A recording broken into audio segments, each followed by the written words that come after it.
Good morning, everyone. Welcome to the Unacademy platform at the YouTube live session. So myself, Dr. Devesh Mishra, and I am going to teach you image-based discussion for the general pathology, where I am going to discuss about the first chapter, that cell injury and adaptations, right? So in that, I am going to discuss about some important images, and related to that, what are the questions are likely to be asked questions in your exam, especially for the upcoming FMGE exam. Also, it will be very useful, right? So you can see that as I have mentioned here, topic is the cell injury, and you can follow me at my Unacademy profile. This is the Unacademy profile. Why you should follow me? So that you can be notified for my all special lectures and their schedules, so that you can attend them and you can have a benefit from this thing, right? And in whatever I am going to announce the future classes, you can also come to do that. For example, there is a one class means Unacademy's lecture, it is there, where we are going to discuss all 19 subjects, and there is a part of the comprehensive pathology course, right? So that will be extending from the 9th of the September to the 12th of the December, right? So this is a comprehensive course. It will be exhaustive course covering 84 hours. So you can join this, and if you're joining, you can use my name as a code. So you can see my name as a code. So if you are using this name, Dr. Devesh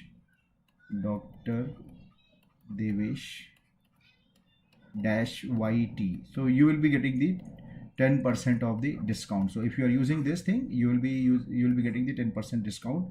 So either you can use this, or yes. Very good morning, Santosh Acharya. Good morning. Right, so this is the important information. You can use it for your benefit. Now let's start. So this is the number one important image-based question from the gross pathology. In this gross pathology, you can see how is this done. This is the normal brain, right? What will be the characteristic of the normal brain? You can see normal brain, they will be having gyrus. The elevated portion is called gyrus. And you can see depressed area is called as sulci. So gyrus is very normally it is it's like a swelling, right? You can say that it's like a swelling or swollen, and in between there is a small gap which is called as sulci, right? So this is the normal brain. As you can see, this is the normal brain. But when you are seeing the Alzheimer disease patient, see, this is the Alzheimer disease patient, right? As here you can see, here it is written Alzheimer disease brain. What happens in Alzheimer disease? There is a cortical atrophy. Because of cortical atrophy, now you can see there is a very less amount of the sulci. So this is the sulci, right? And gyri is very thick. But now we are seeing Alzheimer disease, and you can see sulci is very prominent, right? So that is why we say that this is the widening of the sulci. Why there is a widening of the sulci? You can see if you look at this one, this gyri is having atrophy. So gyri atrophy and sulci widening, this is the important feature of the Alzheimer's disease gross examination, right? No, this lecture is for everyone, and that comprehensive lecture, Suganya, it is for those who have subscribed the Unacademy, right? So that is for those students, right? So narrowing of the gyri is there, and widening of sulci is present in the gross examination of the Alzheimer's disease. Why it is happening? Because of the cortical atrophy, right? Because of the cortical atrophy. So this is the cortical atrophy, which is the reason for the widening of the sulci due to the narrowing of the gyri, or you can say that atrophy of the gyri is there, right? So this is the atrophy. What is the mechanism of atrophy? Just few words about them, you should know that. If examiner asks you what is the mechanism of atrophy, so remember, it is associated with two pathways. One is called ubiquitin proteasome degradation pathway. Ubiquitin proteasome degradation pathway, right? So ubiquitin proteasome degradation pathway, this is one mechanism. Second mechanism is autophagy. They will be eating their own content. That is the meaning of autophagy. So that was the question in the NEET exam also, right? Autophagy is associated with right? So autophagy is associated with which of the following cellular adaptation? So that time you have to remember autophagy is associated with atrophy. And remember, what is atrophy? Atrophy is an example of cellular adaptation, not injury. Remember, these are cellular adaptation. So atrophy is a cellular adaptation which is associated with the autophagy, and that was the question in the NEET PG exam, right? Where will this autophagy will happen? Anybody, can you tell me the answer for autophagy, where it will happen? Where you will see autophagy? Where you will find autophagy? Where you will see autophagy? Yes, this is the first image, Mukund, this is the first image. This is the first image. Autophagy will happen in the lysosome. So always remember, autophagy happens in which organelle? Lysosomes, right? So lysosomes are involved in autophagy, right? Lysosomes are involved in autophagy. This point we have to keep in mind, right? So this is number one, atrophy. So I will just sum it up. Atrophy example is Alzheimer's disease, where gyri is having atrophy, and there is a, because of atrophy you can see there is a increase in the space between the gyri, which is called widening of the sulci. Mechanism is ubiquitin proteasome degradation and autophagy. And autophagy is also, it is performed by which organelle? Answer will be lysosome, right? So this is number one picture. Number two, one of the very favorite topic for examiner, right? That is called Barrett's esophagus, right? So what is Barrett's esophagus? What is Barrett's esophagus? It is an example of metaplasia, right? It is an example of metaplasia. So what is Barrett's esophagus? It is an example of metaplasia. Right? It is an example of metaplasia. What is metaplasia? What is metaplasia? Metaplasia is, one mature cell is getting transformed into another type of mature cell. Right? So definition of metaplasia is one mature cell is transformed into another type of mature cell, that is called as metaplasia, right? So now we are taking one example of that metaplasia, which is called as Barrett's esophagus, right? So what is Barrett's esophagus? Because of the gastroesophageal reflux disease. Remember, because of the gastroesophageal reflux disease, when this reflux product will be coming and impacting on the lower part of the esophagus. So this is the esophageal lining. So what is esophageal lining? Squamous cell. So what will happen? Because of the gastroesophageal reflux disease, when the food content is coming up, right? So this lower part of the esophagus, the squamous cell will slowly transform into the columnar cells. So now you can see there is a transformation into the columnar cells, right? So there is a transformation into the columnar cell. So now we can see columnar cells are formed. So that is why the end outcome will be the name of metaplasia. We call them as a columnar metaplasia, right? So that is why we call them as a columnar metaplasia, right? So why this happened? What is the mechanism of this columnar metaplasia? Examiner will be asking you, what is the mechanism? So here mechanism, see, when we talk about the definition is the one type of adult cell is transformed into another type of adult cell. But when we talk about the mechanism of metaplasia, so mechanism of metaplasia is stem cell reprogramming. Stem cell reprogramming. Right? So stem cell reprogramming is the mechanism of metaplasia. So it is a stem cell. A stem cell, because of the gastroesophageal reflux disease, now stem cells will have stress and they will understand now squamous cell cannot cope up with this kind of stress. So they will have another signal to form the another different type of cell, which is columnar cell. So now columnar cell will be formed. This columnar cell will be different. Why? Because they will be having vacuole which is containing mucin, right? And they will be tall cells. So these are the tall columnar cells containing mucinous vacuole, right?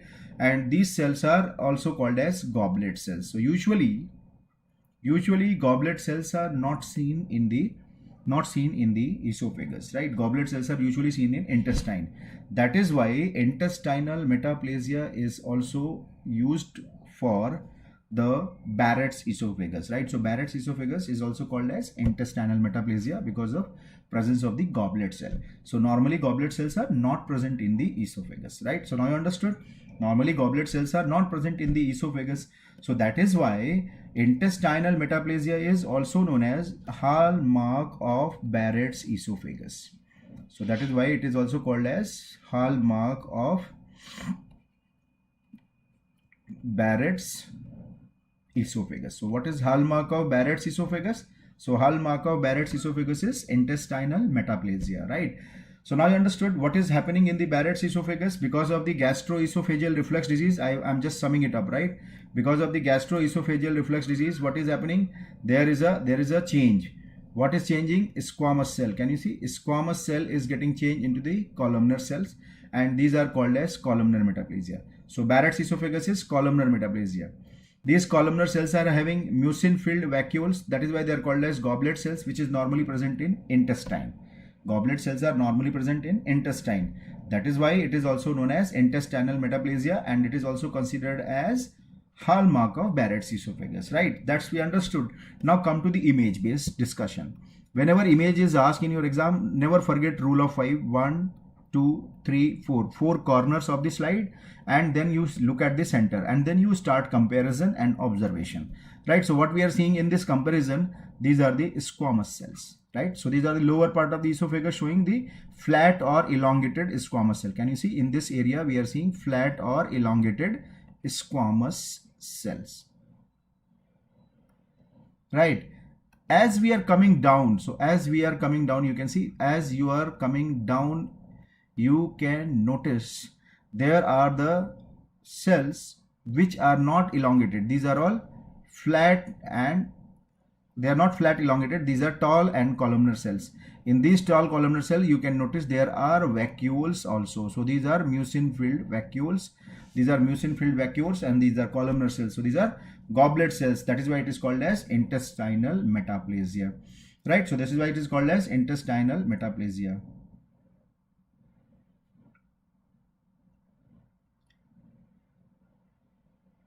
Where I have written CLO. Columnar है, columnar metaplasia, right? So now you understood these are the columnar metaplasia which we are seeing here. And what is the risk of this columnar metaplasia? What is the risk of this Barrett's esophagus? These patients are having increased risk of the which cancer? Esophageal adenocarcinoma. Esophageal adenocarcinoma, right? So esophageal adenocarcinoma is the risk, right? So sometime because we cannot say that it is vacuole only, so we need to confirm that this is the mucin-filled vacuole. So what stain we are going to use for mucin? This was the question in the AIIMS exam. What stain we are going to use for the mucin? Can you see? Alcian blue stain is used for mucin. So which stain? Alcian blue stain. So now you can see the name itself is telling Alcian. You can see the name itself is telling Alcian blue. So what will be color of mucin? Mucin will be blue in color. So that's what I was telling you. That name itself is giving the information that mucin will be blue in color. So you can see here mucin is looking blue in appearance. So these are all mucin, right? So these are all mucin inside this circle, right? Now this mucin can be present in the Barrett's esophagus also. It can be present in the intestinal goblet cell also, right? So how to differentiate? Because this mucin can be because of the metastasis also. Suppose it is an intestinal adenocarcinoma which is getting migrated to the esophagus. How you are going to differentiate that this is not the intestinal goblet cell and this is the Barrett's goblet cell? So how you are going to discriminate? This is again a very, very good question. So that time you are going to use a pH. When you are using acidic pH, see this is the acidic pH. Acidic pH will give you high idea about the Barrett's esophagus. See, because gastric food is coming. What is gastric food? It is acidic. So this is how we can remember and correlate.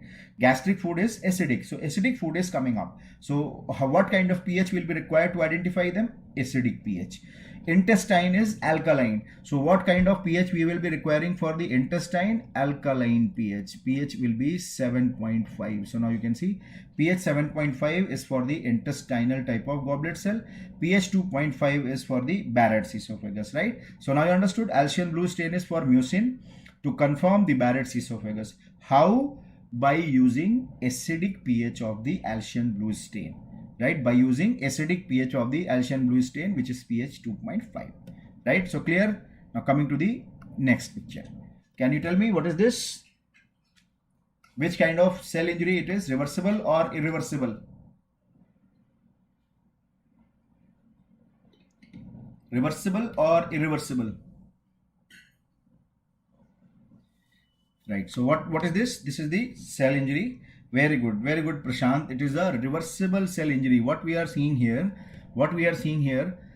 see, I have kept two cells, right? I have kept two cells so that we can compare. Can you see this?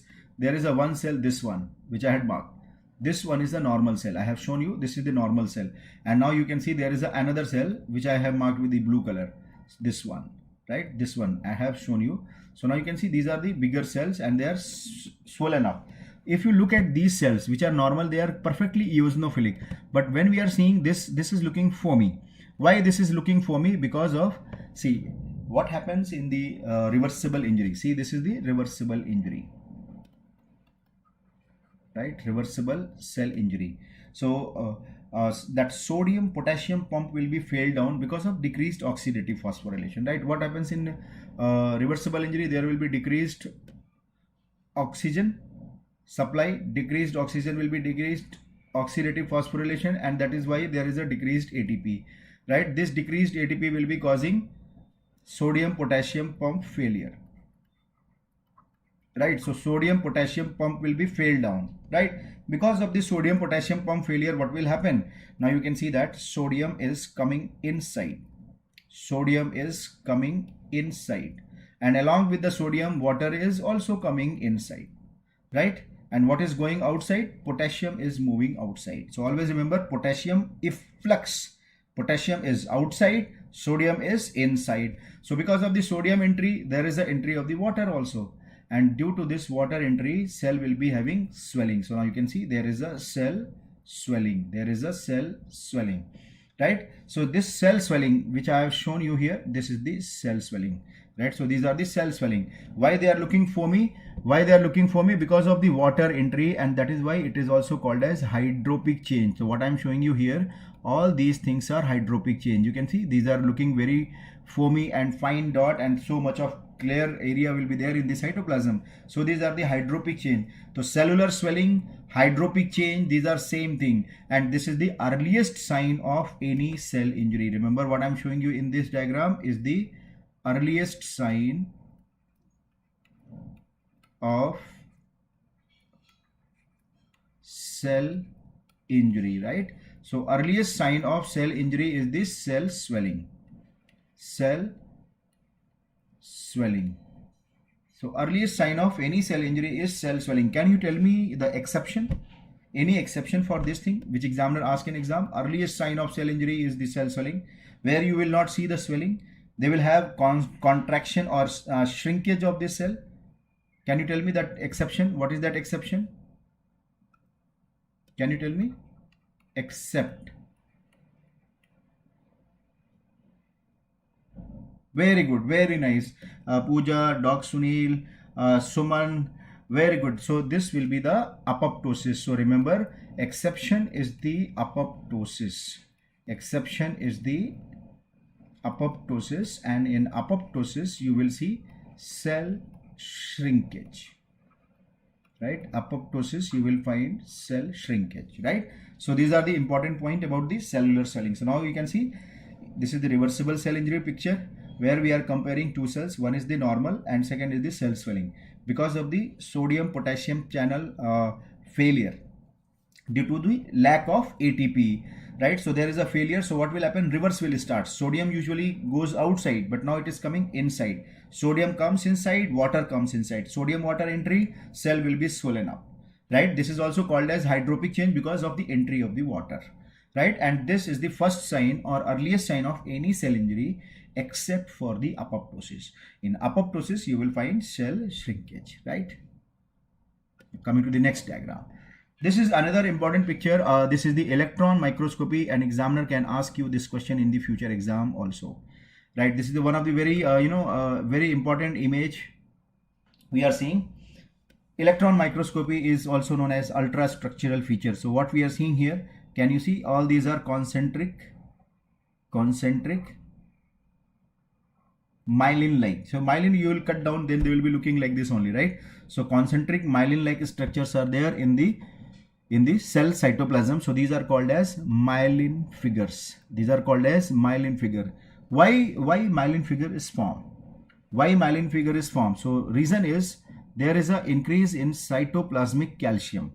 Right? How cytoplasmic calcium will be increased? Remember, organelles like mitochondria, endoplasmic reticulum, they are rich in the calcium. Remember, this is a very good concept. Inside the cell, because cell is intact, membrane is intact. So from where this calcium is coming? Calcium is stored inside the organelle like mitochondria and endoplasmic reticulum. And that calcium is coming into the cytoplasm. And now this is the reason why there is an increase in the cytoplasmic calcium. So that is why we are seeing increase in the cytoplasmic calcium. So after this increase in the cytoplasmic calcium, what they will do, they are going to activate one group of enzyme which is called as phospholipase. So phospholipase, what they are going to do, they are going to damage the membrane. So they will cause membrane damage. Membrane damage will release phospholipid. Now this phospholipid will combine with the calcium. So this phospholipid and calcium is going to form this concentric laminated, so you can see concentric laminated word-like structure which is called as myelin figure. Right, so this is called as myelin figure. So myelin figure is concentric laminated word-like structure, and they are made up of which thing? That is again important MCQ. So they are made up of phospholipid and calcium. Made up of phospholipid and calcium. Right, so they are because of the damage of the membrane. So in reversible injury, it is coming from the organelle membrane. Right. Reversible injury, it is coming from the organelle membrane. But in case of irreversible injury, it will be coming from the cell membrane damage also. Right? So that point we have to keep in mind. Cell membrane damage. So where you will find maximum. So now you can see that there are two questions examiner can ask you. Myelin figure is seen in. So answer will be reversible injury and irreversible injury both. But if examiner says myelin figure is maximum in, so remember, myelin figure will be maximum in case of the irreversible injury. As you can see, the symbol is also given. So myelin figure is maximum in irreversible injury. So see, examiner can ask so many questions from here. What is myelin figure made up of?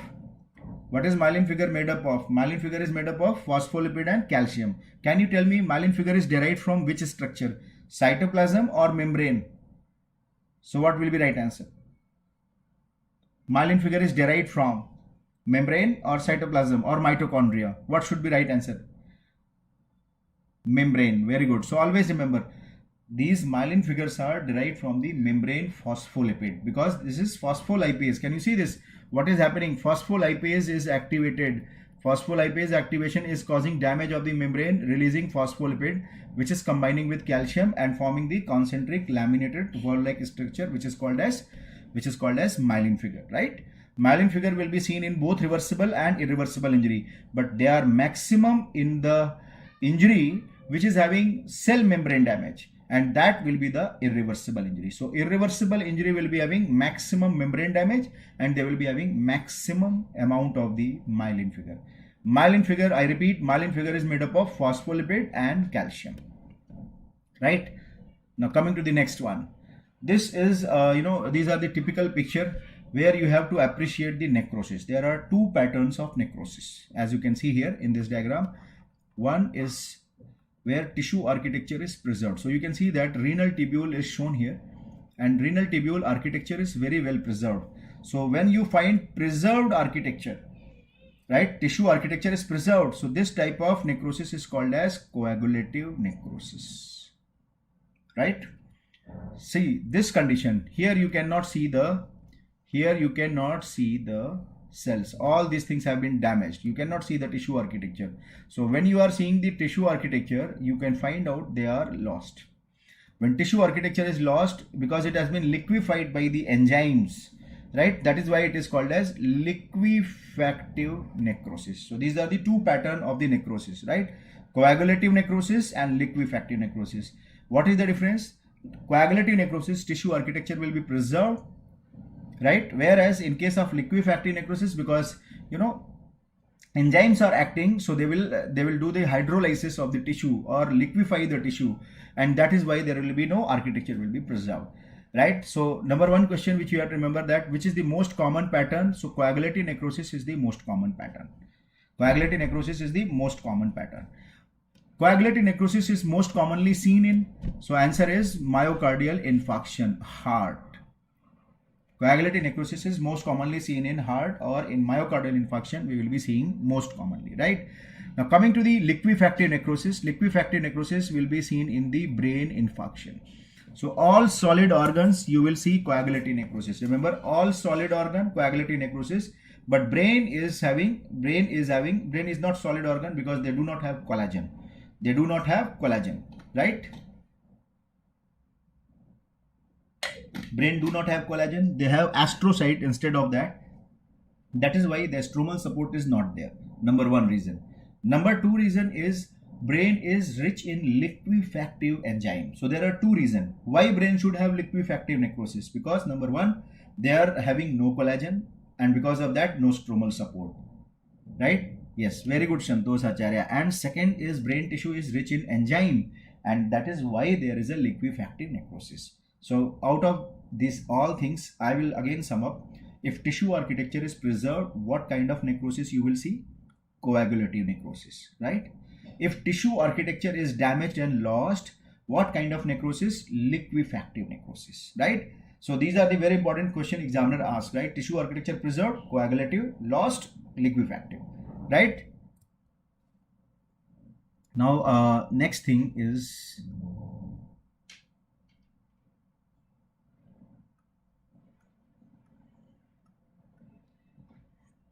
right. So next thing is again what I'm showing you. This is a picture of the irreversible injury of the cell. So first of all, we should remember that what I'm showing you here is the irreversible injury, and in irreversible injury I am showing you the nuclear damage findings, right? So nuclear damage finding I'm showing you. So what will happen in irreversible injury of the irreversible injury of the cell or in necrosis? Examiner can ask like this also, because these findings are seen in necrosis also, right? So what is the order of the damage? See what will happen first. Pycnosis. See this, I have written in the order: pycnosis, then followed by karyorrhexis, followed by karyolysis. So this is the order you have to keep in mind. What is the order? Number one, pycnosis. Number two, karyorrhexis. Number three, karyolysis. That was also a question in exam. What is pycnosis? Now you can see that if you compare with the normal cell, normal cell, how is the nucleus? Nucleus is vesicular. What is the meaning of vesicular nuclei? Vesicular nuclei means they will be having granular and fibrillar nuclear chromatin. Granular and fibrillar nuclear chromatin. So granular and fibrillar nuclear chromatin will be seen in the normal, as you can see here, right? But when you are seeing this cell, and you can observe that how is the nucleus? They are smaller in comparison to that, and they are very dark in appearance. So these are the more basophilic. So what is this? This is the nuclear shrinkage plus chromatin clumping. So this is called pycnosis. Pycnosis is defined as like this only, right?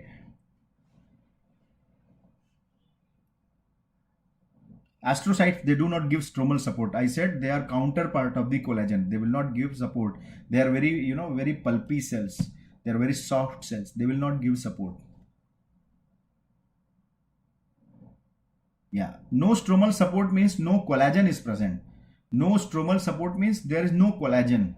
Collagen is not present. Instead of, so why I am saying that? Because if collagen is not present, your mind will be wondering that then who will be doing wound healing in the brain? So in brain, wound healing is done by astrocyte. Mean to say that collagen counterpart is the astrocyte. But remember, collagen is a harder tissue. They will give the hardness, but astrocyte is a softer tissue, pulpy tissue, right? So they will not be giving any support. They will be easily liquefied. So that is what I mean to say that, right? So now you can see these are the three steps: pycnosis, karyorrhexis, and karyolysis. Right, this is the order you remember. What is pycnosis? Nucleus will be shrunk. So you can see nucleus is smaller. So shrinkage of the nuclei. You can see in this diagram also, you can appreciate that nucleus is a smaller one. And you can see the nuclear is having, chromatin is having clumping. So these are the nuclear chromatin clumping. So these are nuclear chromatin clumping. Right? So these are nuclear chromatin clumping, which we will see in the pycnosis. Right? Now, in the next step, what we are going to observe. Next step, you can see inside the nucleus. Inside the nucleus, you can see this is the nucleus now. But now there is no chromatin. Why? Because all nucleus chromatin or nucleus has been fragmented into small pieces. This is called karyorhexis. See the meaning of name. Karyo means nucleus. Rhexis means fragmentation. So nuclear fragmentation will be present, and nuclear fragmentation will be called as karyorhexis, right? So this is called as karyorhexis, where nucleus will be fragmented into small pieces. And what is the third step? There will be karyolysis. What is happening in karyolysis? See, all the nuclear chromatin which has been fragmented, you can see all the nuclear chromatin has been fragmented here. So all these nucleus are of no use. So what will happen next thing? These nucleus will be, they will be dissolved. This nuclear chromatin will be dissolved by endonuclease enzyme. So this is called chromatin lysis and dissolution. Chromatin lysis and dissolution, right? Blood vessel will be having collagen, but they are not the part of the brain, right? So brain means typical brain we are talking about. Blood vessel is a blood vessel. Brain is a different connective tissue, right? So chromatin lysis and dissolution, if chromatin has been lysed, so now you can see that blue color is because of the normal nucleus. Blue color is because of the presence of nucleus, but all nucleus has been lysed here. There is nothing, right? So that is why basophilia is getting decreased in the karyolysis. So what is karyolysis?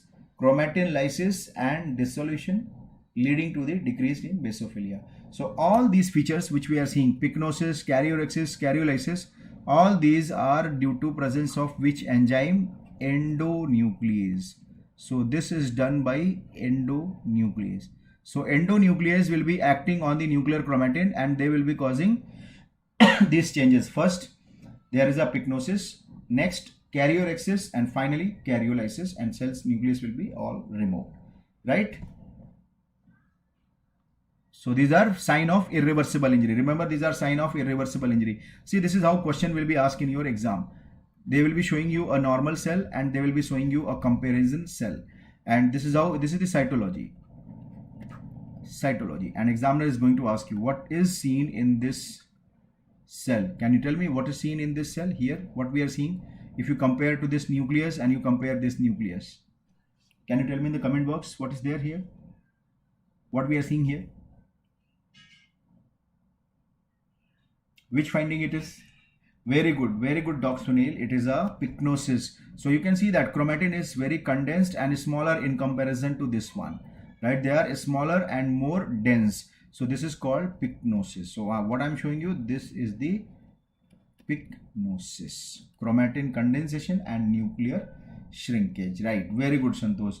Chromatin clumping and nuclear shrinkage both are visible here, right? Now this is the important picture of the gross finding of which disorder? Can you tell me? This is the gross finding of which disorder, where you will see cheesy or caseous necrosis. Cheesy or caseous necrosis, where you will find which disorder? Yes, so this is a finding of tuberculous inflammation, right? So cheesy or caseous necrosis we are seeing. So can you tell me this cheesy or caseous necrosis is due to which substance present in the wall of the TB bacilli?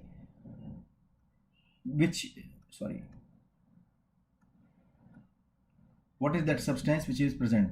So this caseous necrosis or cheesy appearance is due to the presence of mycolic acid. Remember, this was the question in the NEET PG exam also and FMGE exam also. So it is because of mycolic acid, right? It is because of mycolic acid we are seeing this cheesy or caseous necrosis in the TB inflammation. Look at this picture. Can you tell me which condition you will find this kind of finding? This was again a question in the NEET PG exam. This is again a NEET PG exam question, right? Where you can see this is the mesenteric fat, right? This is the mesenteric fat, and in this mesenteric fat, what you are observing? What you are observing? What is your observation in this mesenteric fat? Can you see this? What are these areas which I am marking, which I had marked with the red color, right? So these are the fat necrosis. Fat necrosis. How you will identify fat necrosis? They will be looking like a chalky white appearance. So chalky white appearance is suggestive of fat necrosis.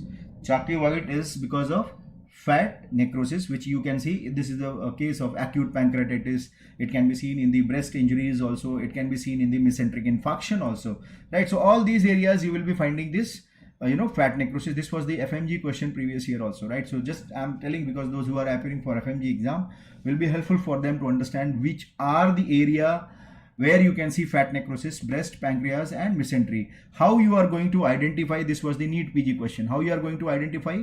By seeing the chalky white. You can see chalky white lesion is because of the calcium and the fat combination.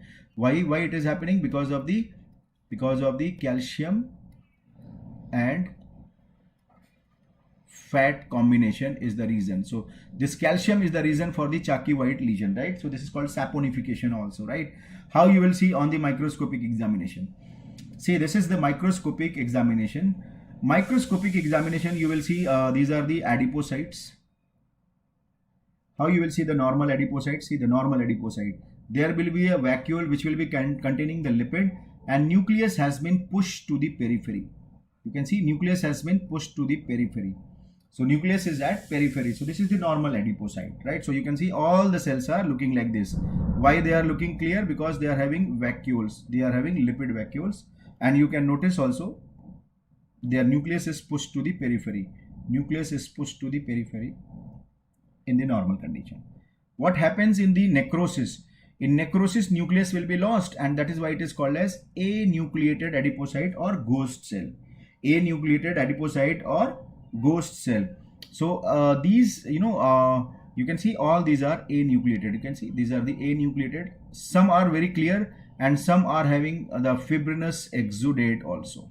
These are having some of the important that they are having fibrinous exudate. This pink color is the fibrinous exudate. Exudate plus hemorrhage.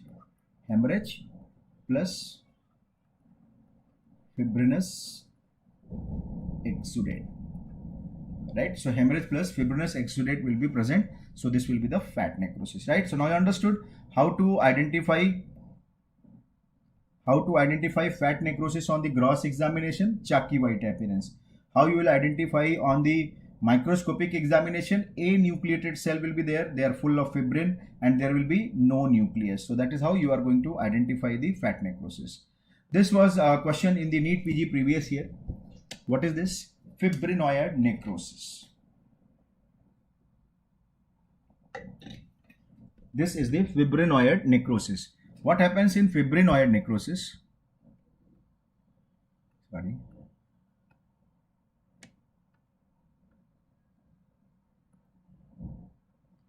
Fibrinoid necrosis will be involving the blood vessel. How you will identify blood vessel? Can you see this? What I have written here, blood vessel, because they are full of RBCs. They are full of RBCs, right? So when you are seeing any lumen, so you can see I have make a representative diagram here. When you see a lumen with RBC, it means it is a blood vessel, right? Number one. And then you are seeing they are surrounded by the red color round structure I have made here. These are all inflammatory cells, right? So these are all inflammatory cells. So because of the inflammatory cell, the vessel wall has been damaged. So what I wanted to say that this is the vessel wall. This is the blood vessel wall. And what I am showing you, blood vessel wall is getting damaged by inflammatory cells. So here also I am showing you the blood vessel wall is damaged by inflammatory cell. Endothelium is getting damaged. Endothelium is getting damaged. Fibrin will be formed and this fibrin will be getting deposited on the vessel wall. So fibrin plus immune complexes. So fibrin plus immune complexes, that is why this is called as fibrinoid necrosis, right? So that is why it is called as fibrinoid necrosis. Right, so now you understood why it is called as fibrinoid necrosis. Why it is called as fibrinoid necrosis? So always remember, it is having fibrin. Don't think that it is having no fibrin. It is having fibrin, but why it is called as OID? Because apart from the fibrin, they are having immune complexes also. That is why it is called as fibrinoid necrosis, right? So where you will see fibrinoid necrosis? So as I am showing you, what is this? It's a blood vessel. It's a blood vessel. So where you will see fibrinoid necrosis? Example will be malignant hypertension and vasculitis. So first we remember, it will be seen in vasculitis and malignant hypertension. So these are the two important reasons where you will find fibrinoid necrosis, right? So malignant, yes, vasculitis example you can think about, it's a polyarteritis nodosa. So you can see in this also, this pink color material which I am showing you, these are the fibrin. So all this black color, black arrow mark is the fibrin. So remember, this black arrow mark is the fibrin, right? Fibrin. So pink color material. So that is what I have shown you here in pink color. So pink color is the fibrin deposition into the wall, and you can see vessel wall is, having so much of mononuclear inflammatory cells, which is leading to the damage of the endothelium, activating the coagulation pathway. Fibrin will be formed, and this is how fibrinoid necrosis will be looking in the malignant hypertension or the vasculitis, right? Previous year NEET PG question this was, right? Coming to the another interesting thing which examiner can ask you is about the Councilman bodies. See how you are going to identify Councilman bodies. See this is the normal liver cell. This is the liver biopsy. These are the normal liver cell, and now we have to compare with this cell, right? So when you are comparing with this cell, look at these things one by one.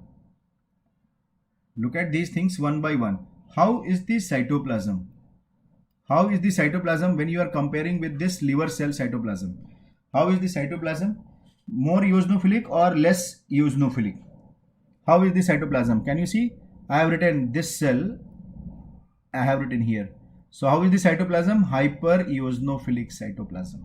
Eosinophilia is more, right? Second thing, now look at the nucleus comparison. This is looking more clearer nucleus, and this is looking smaller and very dark, pycnotic, because of the chromatin clumping. So second thing, you are noticing that chromatin clumping.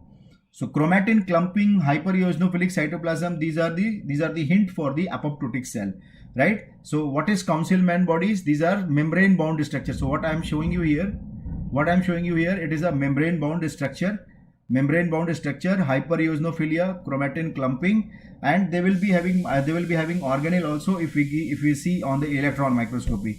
So what is this called as? This is called as apoptotic bodies, right? This is called as apoptotic bodies. These are also known as Councilman bodies. So remember, Councilman bodies are known as apoptotic bodies. Councilman bodies are also known as apoptotic bodies, and they are seen in which hepatitis? Viral hepatitis. So this is very important. Councilman bodies words are used for the viral hepatitis. Viral hepatitis. So Councilman body is seen in viral hepatitis. So which viral hepatitis most commonly it is seen in? So always remember, hepatitis C virus infection, you will be having maximum amount of the Councilman bodies. So these are the important questions. So what is Councilman bodies? It is an apoptotic bodies. It is an apoptotic bodies where we are seeing the hypereosinophilic cytoplasm, chromatin clumping, and organelle. But organelle is not seen because it is a light microscopy, right? And Councilman bodies are most commonly seen in viral hepatitis. Councilman bodies are most commonly seen in which viral hepatitis? Hepatitis C virus infection. Clear? Come to this one.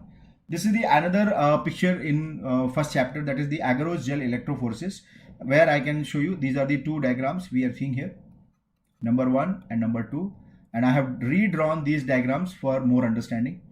On agarose gel electrophoresis, because in apoptosis what is happening, caspase is getting activated.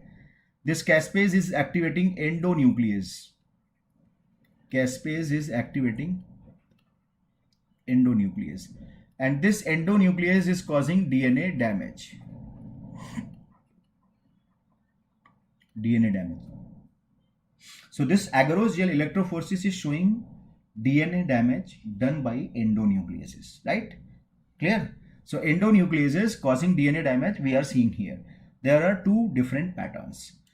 One pattern where endonuclease is causing damage of the DNA into the fixed or specific fragment. Fixed or specific fragment. So when they are broken into the specific fragment is this one. There will be always multiples of the 180 to 200 base pairs. Multiples of the 180 to 200 base pairs. So this is 200, this is 400, this is 600, like that. Like that they will be breaking them down. So that is why I told this will be a specific fragment. This is not a non-specific. It is a specific, always into the multiples of 200 base pair, right? So this will be called as a step ladder pattern. So what is this called as? A step ladder pattern. A step ladder pattern. So step ladder pattern is seen in, if examiner is asking with this language, a step ladder pattern is seen in, your answer will be both apoptosis and necrosis. Remember this word. This is the line of Robbins. A step ladder pattern is seen in both apoptosis and necrosis. But when examiner says, is it diagnostic of the apoptosis?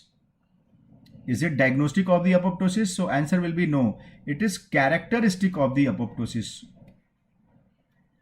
Characteristic, not diagnostic. Right? Characteristic, not diagnostic. Why not diagnostic? Because it can be seen in the necrosis also. So now you understood. So step ladder pattern is majority is seen in apoptosis, but it can be seen in necrosis, right? So that is why we have to understand agarose gel electrophoresis step ladder pattern is characteristic of apoptosis and it will be seen in necrosis also. So check the language of the question in your exam. Step ladder pattern seen in, step ladder pattern seen in, answer will be both apoptosis, necrosis. A step ladder pattern is characteristic of, answer will be only one, apoptosis, right? This is the one question. So you can see here also 200, 400, 600, this is the step ladder pattern. Now you can see this pattern. How is this pattern look like? It looks like as if you have made a peripheral smear. So that is why it is called as a smearing pattern. You can see this is called a smearing pattern, and a smearing pattern will be seen in necrosis. This was the question in AIIMS 2016. The smearing pattern was the AIIMS question in 2016, and it will be seen in the necrosis, right? Now next we are going to see that. Next picture is a very, very important topic, that is the brown pigment in our human body, right? In this liver biopsy, we are seeing perinuclear brown pigment. So always remember, whenever you find perinuclear brown pigment, don't jump to the conclusion that it is a lipofuscin. Always remember my words. Don't jump to the conclusion that it is a lipofuscin. You have a differential diagnosis. So remember, brown pigment is having two differential diagnoses. One is lipofuscin and second is hemosiderin. Lipofuscin and hemosiderin, these are the two brown pigment, right? Now we have to discriminate that. What is this? How we can discriminate? So now we have to use the special stain. On a special stain, we can differentiate lipofuscin from the hemosiderin. Now you look at the name of the lipofuscin. What it says? Lipo. Lipo means they are having lipid or fat. So what stain we are going to use for them is all lipid or fat stain. So what are these stain? Oil red O stain. Remember, oil red O stain, you can see I have marked in the dark color because lipid will be red in appearance. Lipid will be red in appearance in oil red O. Lipid will be black in appearance in Sudan black B. Similarly, for iron we can use Pearl's Prussian blue reaction or Pearl's Prussian blue stain, right, where iron will be blue in appearance.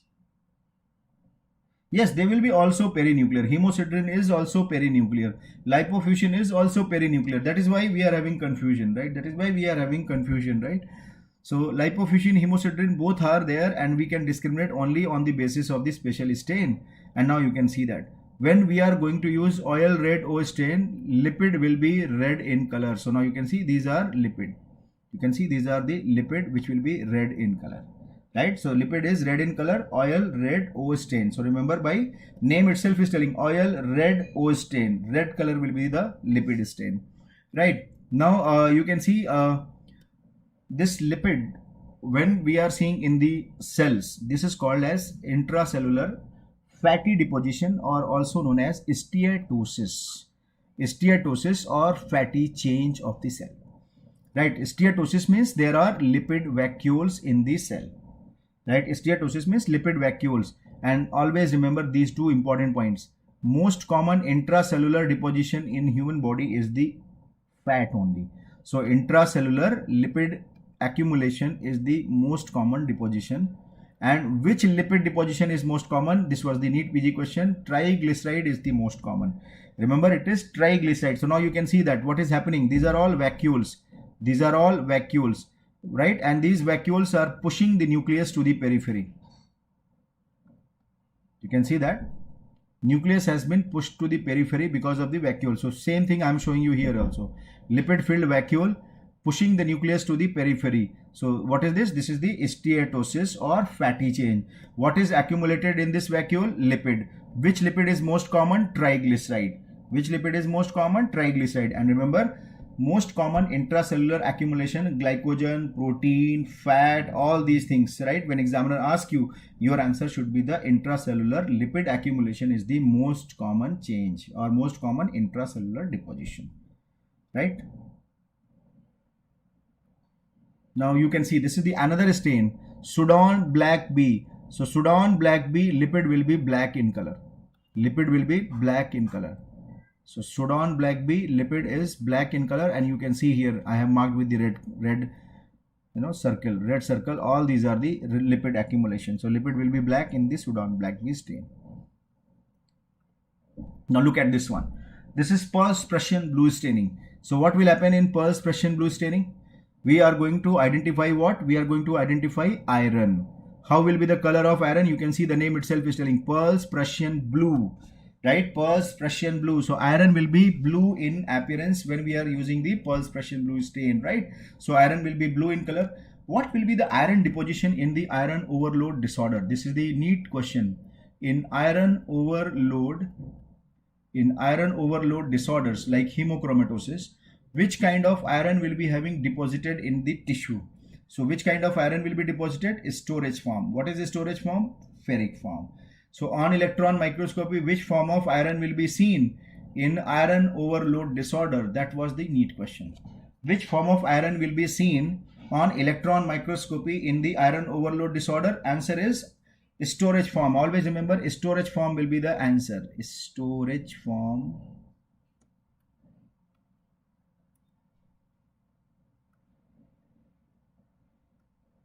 Remember, this is the storage form. So this ferric form, which is stored, so that is why always remember storage form of iron will be most common. So it is ferric form. It is not hemosiderin, it is not ferrous, it is the ferric which will be accumulated. How we are going to identify pulse Prussian blue? What will be the color on the pulse Prussian blue? You can see these are the blue color. These are the blue color appearance. So this blue color appearance is the iron granule, and this diagram was AIIMS question in 2017. A hemochromatosis patient, liver biopsy is shown. So identify this special stain. So answer was simple pulse Prussian blue stain. Right. Now another important thing I am showing you here. This is a question in NEET PG and FMGE both exam in 2016 and 17. Where what is the deposited in the tabby cat or tigroid myocardium? Tabby cat or tigroid myocardium, what is getting accumulated? So answer is lipid is getting accumulated. Right? What is accumulated? Lipid is getting accumulated. So you can see this is the cut section of the heart. What I'm showing you, this is the cut section of the heart, and in this cut section of the heart you can notice there are lipid, right? So there are lipid which is yellow in color, and in between you can see brown myocardium is also there. So this alternating band of the lipid and myocardium, see this, what is this? Why it is called as tabby or tigroid appearance? Because of the lipid and normal myocardium.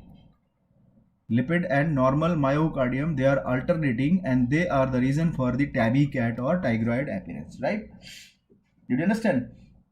So examiner had asked this question, tabby cat appearance is intracellular deposition of the lipid in which organ? So now you understood in which organ? Myocardium, right? What will be the appearance? See this, This is the microscopic appearance of the tabby cat. Can you see there is a tabby cat or tiger, right? Tabby cat or tiger I have made here. So lipid area, you can notice here, this is the lipid cell. All these vacant cells are the lipid cell, right? These are the lipid cells or adipocytes. And now you can see the myocardium, normal myocardium is looking like this. So there is a lipid myocardium.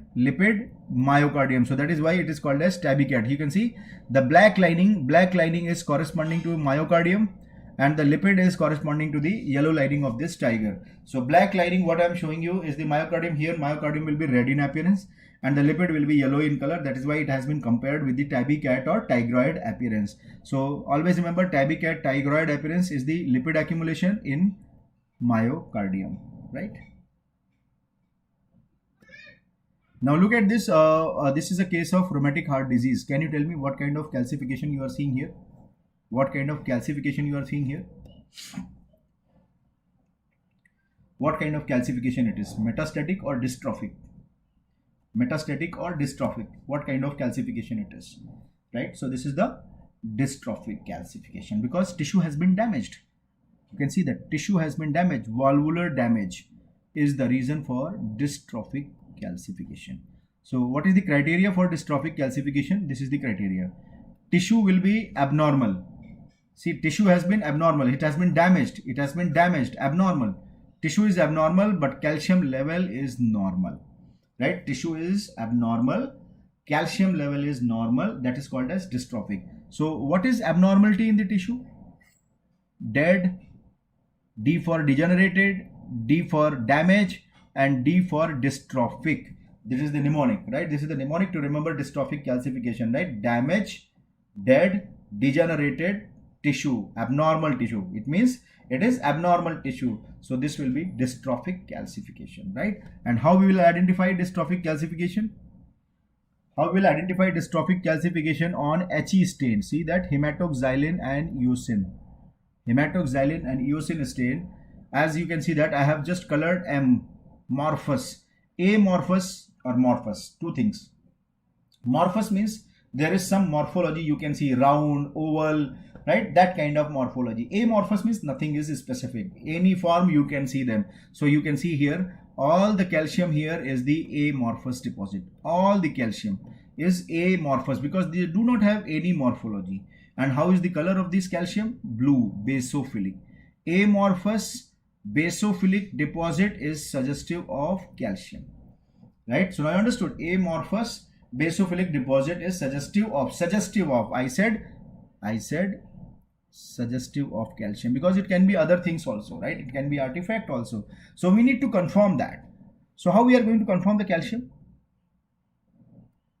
Can you tell me in the comment box how we are going to confirm the calcium? Calcium can be confirmed by special stain. I will tell you. So another example of the dystrophic calcification is the Samoma body. Remember, concentric laminated whorl-like appearance, and remember this will be basophilic. Even though it looks eosinophilic here, but you can see if you carefully see this one, they will be basophilic because they are having calcium, right? So these are the Samoma body which we will see in papillary carcinoma of thyroid, papillary ovarian tumor, papillary renal cell carcinoma, mesothelioma. So all these things will be having Samoma body. And remember, Samoma body is also example of dystrophic calcification because tissue has been abnormal. It is a tumor tissue, so it is abnormal, dystrophic calcification. So how we are going to identify the calcium? We can identify the calcium by a special stain called as Von Kossa stain. Von Kossa, K for Kossa, K for Kala. Kala means black color. Kala in Hindi word, and in English you will be calling them black, so it's a mnemonic. Von Kossa, calcium is Kala. Calcium, K for calcium, K for Kala, K for Kossa. So Von Kossa calcium will be black in appearance. So all this black color area is the calcium deposition. So all these are the calcium deposits, right? So these are the calcium deposits, right? There is another special stain which you should remember, that Von Kossa was earlier question in the NEET PG exam. Another one which can be the future question in AIIMS exam. Mark this. In AIIMS exam they can ask you, because this was one of the option in exam. Medulloblastoma, Samoma bodies are not seen. Medulloblastoma, Samoma bodies are not seen. Meningioma it will be seen. Meningioma it will be seen. Yes, very good. So it is alizarin red. What will be the calcium? Calcium will be red in appearance. So remember, alizarin red, calcium will be red in appearance. As you can see, this is the renal biopsy, and all these red color structure is the calcium. So two stains, one kosa, alizarin red. Two stain, one kosa, alizarin red is used for calcium stain, right? Thank you so much for coming and having a very nice interaction. So just I wanted to tell you one thing, because now we are having just 3 to 4 months for NEET PG and AIIMS. AIIMS 3 to 4 months, and NEET PG we are having approximately 5 to 6 months. And FMGE exam is just 2 or 3 days away from us. So what happens in the last moment? We start giving excuses, right? This is a human nature. Even I also do. When I'm not able to do anything, we always give one excuse that I am not able to do it. I have not read in my undergraduate. I have not read in my 5 years. See, all these excuses, if you are saying 5 years I have not read, do you think that next year in your preparation you will cover up all those 5 years? It is not possible. So what is the key to stay positive, right? Don't think about all this negative thinking. Don't give any excuses. You focus on the things that how much you can do the maximum hard work in the present time. Remember, this is very important. Maximum hard work you have to yeah, I will send this PDF in the Telegram group. Maximum hard work you should keep in your exam, right? That is what I want to suggest you give maximum hard work. Don't think about the result and all, because once you start thinking everything, then you will be more puzzled in the last moment. Now you can think about, but when it is last moment, don't think about the result. You just think positive, that I have done hard work, now I have to study more, and I will definitely get a good rank. So with this notification, I want to say that be strong, and then you don't give any excuse. Don't give any excuse. Even if you have committed some mistake, keep quiet, keep mum, because nobody is going to appreciate that. Even your own soul is not going to appreciate, and this will degrade your performance in exam. So be strong and don't give any excuse. I am telling you, you will become really very strong. You all are strong, and you will become more strong, and you will get very good success in your life. Thank you so much. So next meeting will be again soon, and we'll be discussing some another important topic. If you have any suggestion, any other image based discussion you want me to continue, you can send me in my Telegram group also. Thank you all of you.